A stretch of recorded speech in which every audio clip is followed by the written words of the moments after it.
Lafa mavoava tanteraka kosa indray ary sianisy indray ny fifanolanana teo amin'ny mpandovana Andriamatoa Razafy Tsara sy Razafy Mahefa ary ny fikambanana mpanao asa soa iray makasika ilay tany mirefy 30 hektara izay miorina amin'ny tanànan'ny Tanandrano ao. Ratsaivina moa dia efa mifanolana tamina orinasa an-tserasera iray ity mpandova sy ny tompony tany ary nivoaka ny mpandresy tao anatin'izany fifanolanana teo aloha teo izany ireo mpandova ratsika indray ny tatpo. Pitsarana izay manamafy ny matompo ny tany ara-dalàna ny mpandova ny Razafy Tsara sy Razafy Mahefa ety Tanandrano izay mirefy 30 hektara eo dia miverina eny amin'ny fitsarana ambaratonga voalohany indray ny raharaha ankehitriny.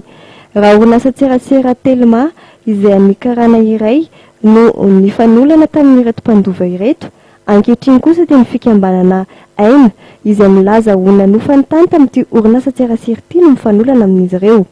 Mbola misy raharaha ifanolanana eny amin'ny tribunal ny raharaha mikasika ity tany eto Tanandrano ity arak'izany. Anefa misy ny asa fambolena ataony ny fikambanana izay mampiasa tany mirefy amin'ny 2 hektara amin'ity tany ifanolanana ity. Izay moa dia somary gaga ihany nahita an'ilay zavatra satria ity tany ity dia anay. Ary anay izy ity dia izay nefa ny sasany mahazo mamboly nefa izay tsy mahazo mamboly. Fa mbola misy litizy izy ity. Izay somary gaga ihany tamin'ny ladiny dinidina ity. Manjary misy an'izao fambolena izao dia miantso ny tompony andraikitra moa izay tsy mety mipotra eto ilay tompony andraikitra. Fa association no alifa midina miresaka aminay eto.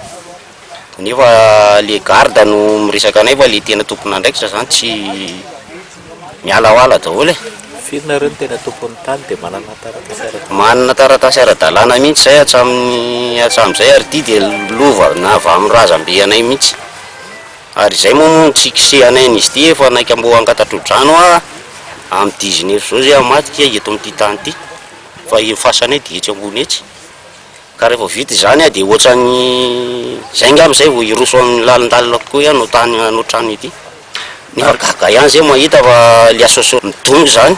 Nanamafy ny mpiaro ny mpandova ny Razafy Tsara sy Razafy Mahefa fa manana taratasy ara-dalàna toy ny titra manamarina ny matompo ny tany azy ireo ny mpandova. Ilay fikambanana kosa etsy ambany dia tsy nanana taratasy ara-dalàna naseho azy ireo. Misy hoe ireto mpandova ireto ny firaisana tsokombakomba sy fanapahan-kevitra tsy ara-drariny ka mahatonga ny raharaha iverina indray ny anivon'ny tribunal ambaratonga voalohany. Nameno indray association anankiray hoe association aina indray zany le toerana mba ahafahan'ireo association ireo hoe manajary le taninay. Mizatra marina mena izay tompo tany ane mba te amboly koa mba mavita izay tokony vitan'ny Telma koa zay fa noho ny hoe fanajana eny lalàna dia mipetraka izay aloha miandry ataontsika hoe ampilaminana n'izay vokatry ny didi-pitsarana.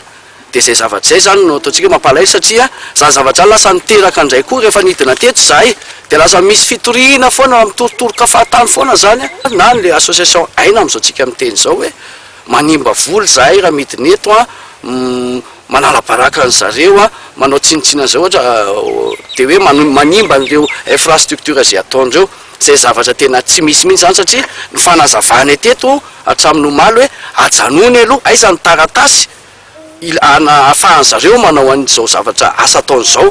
Marina hoe fikambanana zany mitaiza zazakamboty zany zavatra tsara zany kanefany le izy dia misy zavatra ambadika le izy zay tompo tany tsy anaiky mihitsy na iniky idona na iniky antra hoe omena an'izany vahiny zany ty tany ity.